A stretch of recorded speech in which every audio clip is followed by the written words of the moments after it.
नमस्कार विद्यार्थियों, मैं अनिल कुमार जैन एमपीएस प्रतापनगर जयपुर से एक बार पुनः आपके मध्य में।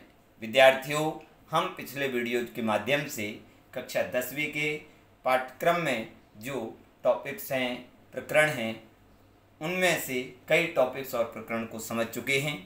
अभी मेरा जो लास्ट वीडियो आपके बीच में आया था उसमें क्षितिज पदभाग पाठ 5 कवि सूर्यकांत त्रिपाठी निराला द्वारा रचित दो कविताएं उत्साह व अट नहीं रही है, इन दोनों में से मैंने अपने लास्ट वीडियो में उत्साह कविता के बारे में चर्चा की थी, जिसमें आप सभी को बताया था कि कवि निराला ने इस आह्वान गीत के माध्यम से एक प्रकार से गरजते हुए, उमड़ते घुमड़ते हुए, जोर जोर की गर्जना करते हुए बादलों का आह्वान किया है।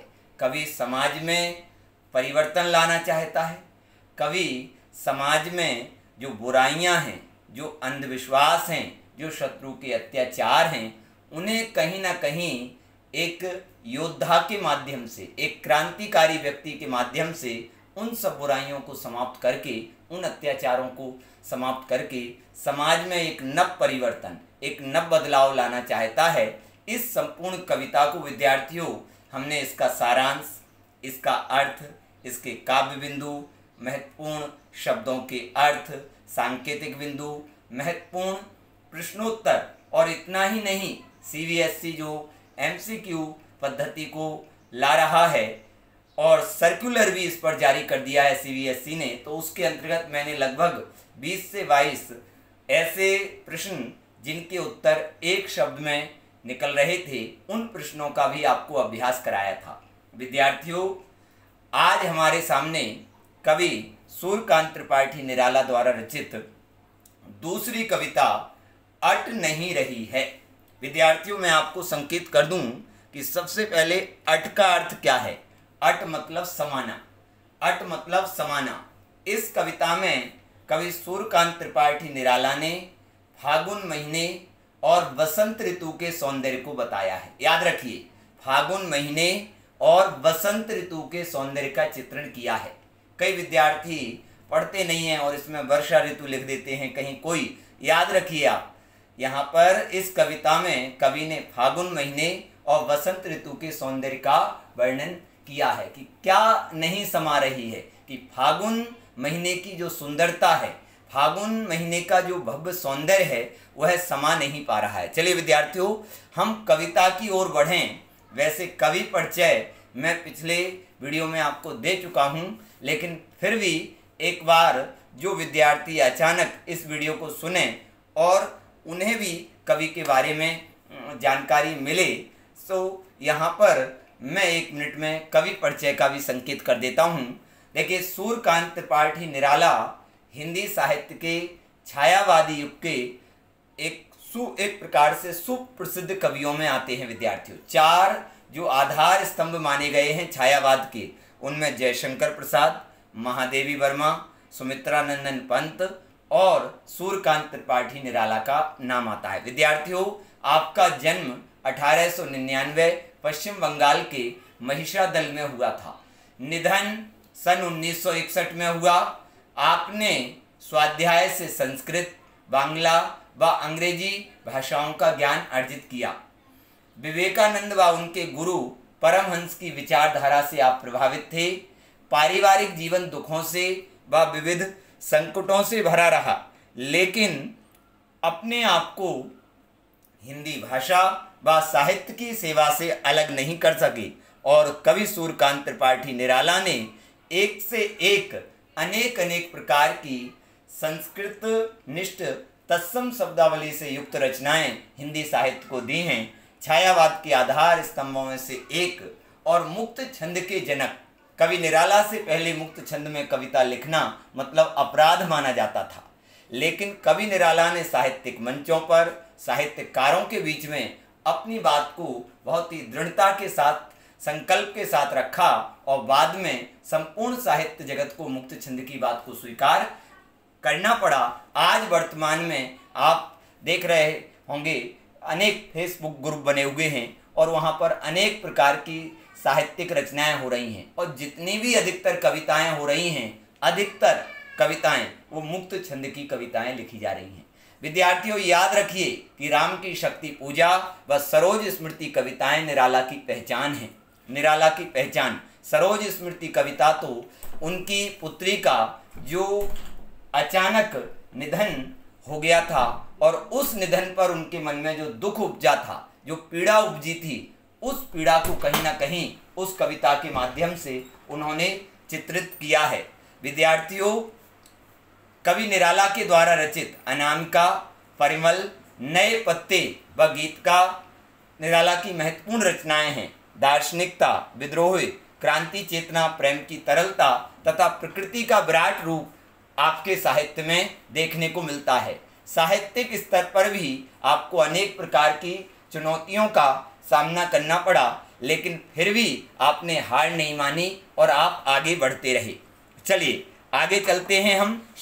विद्यार्थियों, इस संपूर्ण दृश्य को आप देख रहे हैं सामने, ये चारों जो यहाँ पर इमेज आप देख रहे हैं, इनके माध्यम से आप स्वयं इस बात को सुनिश्चित कर सकते हैं कि ये सारे दृश्य, ये सारे जो चित्र आपको दिखाई दे रहे हैं सामने, जिसमें कहीं सरसों की खेती है, कहीं झरने झर रहे हैं, कहीं सरोवर में पुष्प खिल रहे हैं, कहीं पेड़ों पर लाल गुलाबी पीले पुष्प हैं, कहीं हरे भरे पेड़ पौधे हैं।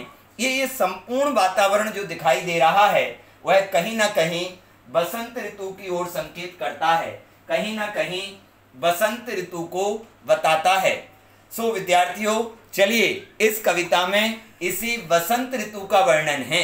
फागुन महीने के सौंदर्य का और बसंत ऋतु के सौंदर्य का वर्णन बताया गया है। देखिए यहाँ पर कि किस प्रकार का सुंदर सुगंधित वातावरण उस समय हो जाता है। पशु पक्षी प्राणी सब जड़ चेतन सब उस वातावरण से कहते हैं प्रभावित होते हैं। सबको अनुकूलता महसूस होती है। इस समय ना अधिक सर्दी होती है ना अधिक गर्मी। यह हर किसी को यह वातावरण सुहाता है, मन को स्पर्श करता है, अच्छा लगता है। देखिए आगे बढ़ते हैं। अट नहीं रही है कविता का सारांश। क्या है इसका परिचय, कवि क्या कहना चाहता है, एक बार देखिए आप सभी। कवि सूर्यकांत त्रिपाठी निराला द्वारा रचित अट नहीं रही है कविता में फागुन माह वसंत ऋतु के भव्य प्राकृतिक सौंदर्य का चित्रण किया गया है। कवि ने फागुन मास की मस्ती व शोभा का वर्णन करते हुए बताया है कि बसंत ऋतु के सौंदर्य का अधिक इतना है कि वह वातावरण में समा नहीं पा रहा है। कहीं मादक हवाएं हैं, कहीं गगन में उड़ते पक्षी, तो कहीं वृक्षों पर लाल हरे पत्ते उगाए हैं, कहीं रंग बिरंगे फूल खिल उठे हैं, तो कहीं झरनों की कलकल ध्वनि मन को सुहा रही है। हर जगह शोभा ऐसी बिखरी है कि वह समाये नहीं समा पा रही है, छलकी जा रही है। विद्यार्थियों, इस संपूर्ण विषय को पढ़कर के, सारांश को पढ़कर के आप समझ गए होंगे कि इस कविता में कवि क्या बताना चाहता है। मतलब बसंत ऋतु में क्या क्या होता है कि कहीं वृक्षों पर पत्ते आ गए हैं, कहीं नील गगन में पक्षी उड़ रहे हैं, कहीं रंग बिरंगे फूल खिल उठे हैं, कहीं झरनों की कलकल ध्वनि सुनाई दे रही है। संपूर्ण जगह, संपूर्ण स्थल स्थल पर कहते हैं शोभा श्री, शोभा रूपी लक्ष्मी, एक प्रकार की फागुन माह की भव्यता, वह सौंदर्य बिखरा पड़ा है। उस वातावरण से कवि बड़ा प्रभावित है। देखिए आगे बढ़ते हैं। काव्य बिंदु मुक्त छंद की कविता है, आधुनिक काल की कविता है, छायावादी काव्य शैली, संबोधन शैली का वर्णन है, क्योंकि फागुन महीने को कवि संबोधित कर रहा है कि फागुन तुम सांस लेते हो। तो एक प्रकार से संबोधन, मानवीकरण अलंकार, माधुर्य गुण है, खड़ी बोली हिंदी का प्रयोग है, संस्कृत निष्ठ तत्सम शब्दावली है, प्रतीकात्मक शब्दों का प्रयोग है, अनुप्रास, पुनरुक्ति प्रकाश, विशेषोक्ति व मानवीकरण जैसे अलंकारों का प्रयोग है। ये सब अलंकार आपने विशेषोक्ति छोड़कर और पुनरुक्ति प्रकाश से भी परिचित हैं। कि भाई एक ही शब्द जब दो बार आ जाए तो पुनरुक्ति प्रकाश अलंकार, तो इन सब अलंकारों का यहाँ पर समावेश है। विशेषोक्ति अलंकार का मैं अभी उसी पंक्ति पर जहाँ पर मुझे इस चीज़ को बताना है मैं संकेत करूँगा आपको। देखिए आगे, शब्दों के अर्थ जानना बहुत जरूरी है, क्योंकि इन शब्दों के अर्थ आपने अच्छे से नहीं जाने तो फिर कविता का अर्थ समझ पाना बहुत मुश्किल होगा, बहुत कठिन होगा। अट समाना, पट समाना, सट समाना, पाट पाट, जगह जगह, शोभा श्री, सौंदर्य से भरपूर, आभा चमक, मंद धीमा धीमी, उर धीमा धीमी, लिंग के अनुसार परिवर्तन, जहाँ कहाँ कैसा प्रयोग करना है। उर मंद मंद हवा, धीमी हवा, ओके। उर हृदय, पुष्पमाल फूलमाला, नभ गगनमंडल आकाश, ओके। चलिए कविता हमारे सामने है विद्यार्थियों। देखिए ये जो कविता यहाँ पर एक तरफ आप शब्द देख रहे हैं, पूरी कविता जो पाठ में आई है उस कविता को रखा है मैंने, तो दूसरी तरफ उसी कविता पर आधारित उसी प्रकार का चित्रांकन आपके सामने दिखाई दे रहा है। क्या दिखाई दे रहा है आपको कि कहीं पेड़ों पर हरे पत्ते हैं, कहीं लाल गुलाबी पुष्प हैं, कहीं लताएं हैं। तो एक प्रकार से बाग बगीचे जो सुंदरता को प्राप्त हो जाते हैं, बाग बगीचे जो भव्यता को प्राप्त हो जाते हैं, वह संपूर्ण दृश्य विद्यार्थियों आपको यहाँ दिखाई दे रहा है। देखिए अर्थ देखते हैं। अट नहीं रही है आभा फागुन की, तन सट नहीं रही है। कवि सूर्यकांत त्रिपाठी निराला यहाँ पर कह रहे हैं कि जो फागुन महीने की आभा है, आभा का अर्थ होता है चमक, आभा का अर्थ होता है कांति, तो यहाँ पर अपन भाव लेंगे सौंदर्य, कि फागुन महीने का जो सौंदर्य है, फागुन महीने की जो कांति है, फागुन महीने की जो चमक है, तन मतलब शरीर, और यहाँ पर भाव लेंगे कि शरीर से मतलब केवल मानव देह नहीं बल्कि प्रकृति का कण कण, धरती का कण कण, क्योंकि फागुन का महीना आते ही, वसंत ऋतु आते ही केवल मानव मन पर ही उस फागुन का वसंत का प्रभाव नहीं होता है, बल्कि प्रकृति के कण कण पर, धरती के कण कण पर, चारों तरफ कहते हैं वह फागुन महीने का सौंदर्य बिखरा पड़ा हुआ है। आभा फागुन की तन सट नहीं रही है, सट मतलब समाना। कवि सूर्यकांत त्रिपाठी निराला कह रहे हैं कि फागुन माह का जो सौंदर्य है वह कहते हैं धरती पर जगह जगह कहते हैं समा नहीं पा रहा है। देखिए आगे, कहीं सांस लेते हो, पूरी कविता मानवीकरण अलंकार का प्रभावी प्रयोग है चिल्ड्रन, बहुत ही प्रभावी प्रयोग। कहीं सांस लेते हो, अब देखिए कितना सुंदर प्रयोग किया है। कवि फागुन को कह रहा है कि हे फागुन तुम सांस लेते हो, तो क्या फागुन का महीना सांस लेता है?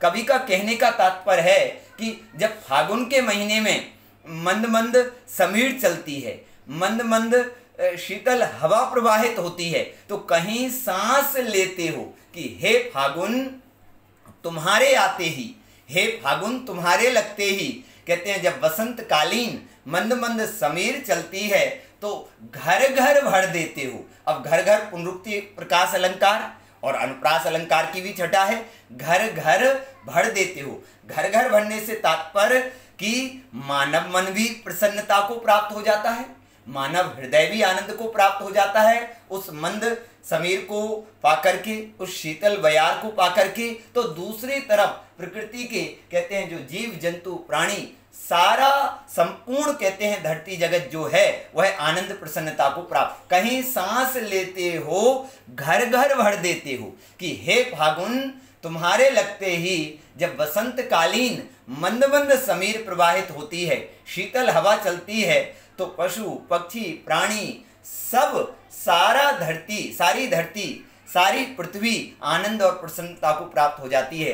पृथ्वी पर जितने भी जीव जंतु प्राणी हैं सब उस शीतल बयार को पाकर के आनंद प्रसन्नता को प्राप्त हो जाते हैं।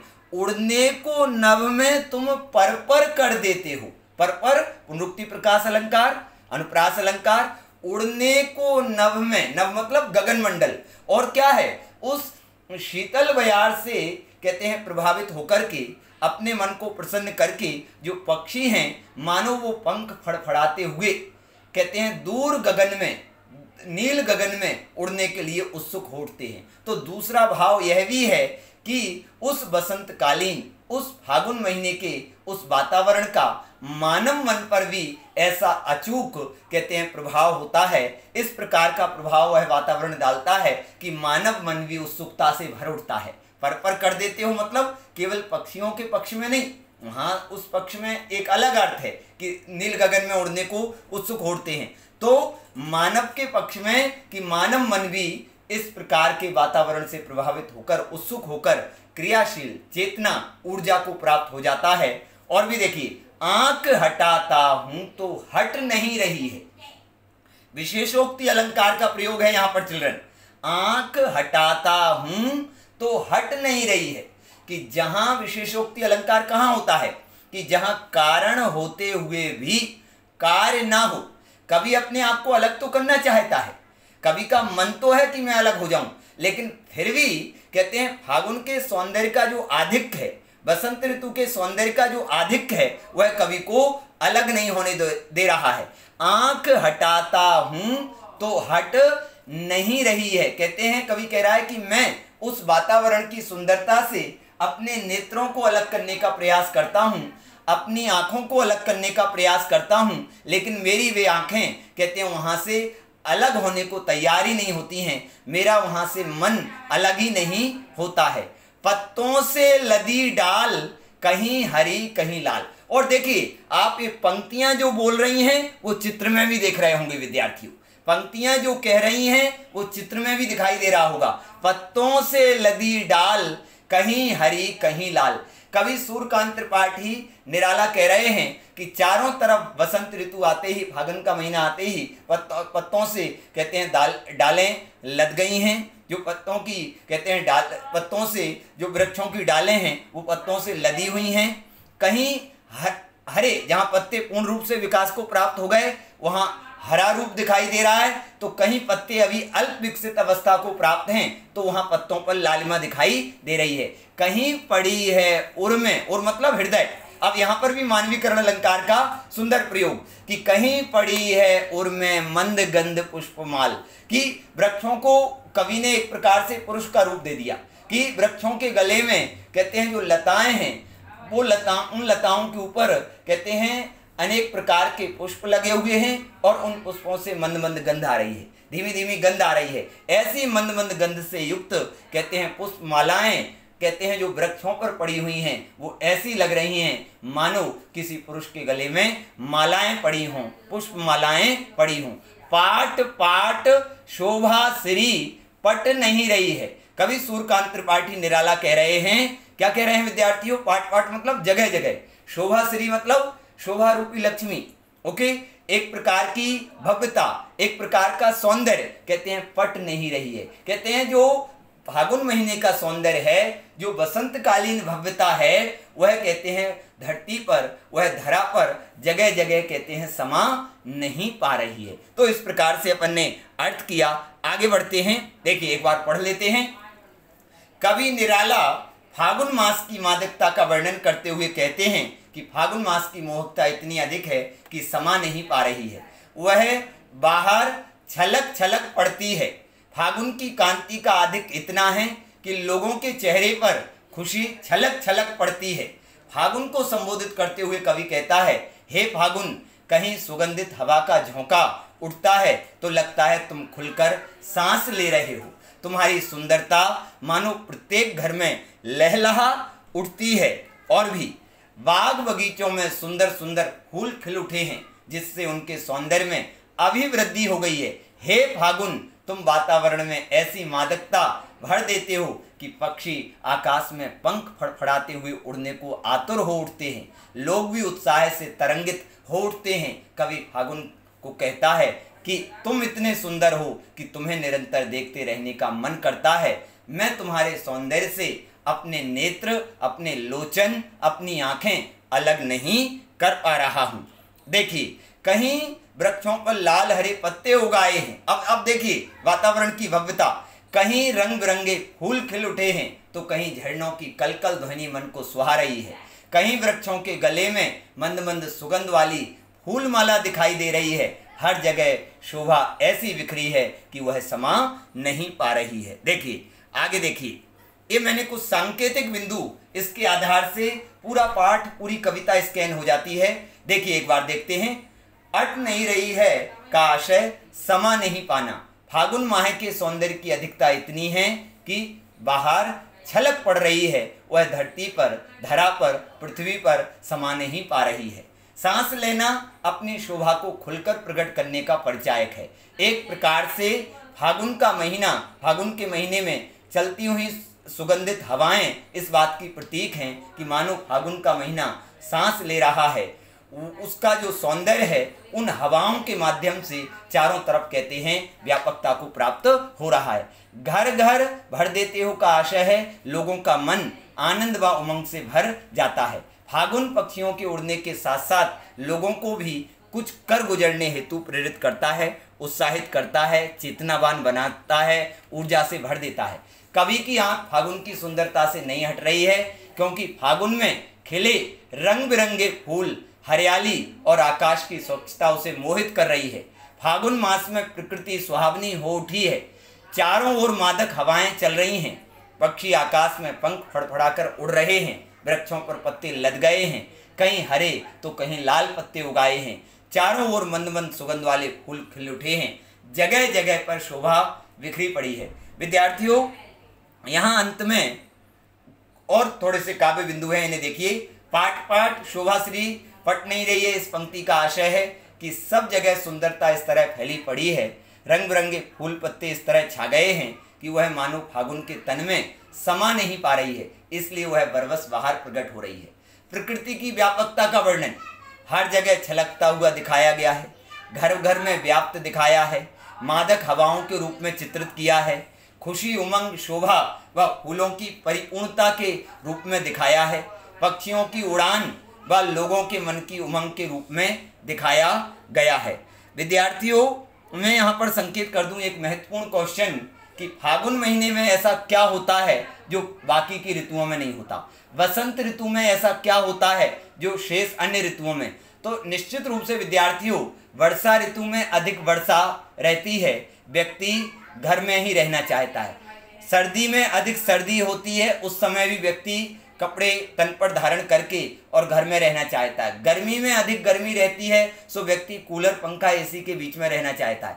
लेकिन विद्यार्थियों, वसंत ऋतु का वातावरण एक ऐसा है जिसे सम शीतोष्ण वातावरण कहते हैं। इस समय सर्दी तो रहती ही नहीं है, इस समय सर्दी भी कम रहती है और गर्मी भी कम, लेकिन वर्षा ऋतु का कोई ऐसा अस्तित्व नहीं होता है। तो यह वातावरण सबके मन को सुहाता है, अच्छा लगता है। पशु पक्षी प्राणी सब उत्साह, ऊर्जा और चेतना से भरे होते हैं। इसलिए वसंत ऋतु सब ऋतुओं में अलग है, भिन्न है, सबको कहते हैं एक चेतनावान बनाने वाली, ऊर्जावान बनाने वाली, क्रियाशील बनाने वाली है।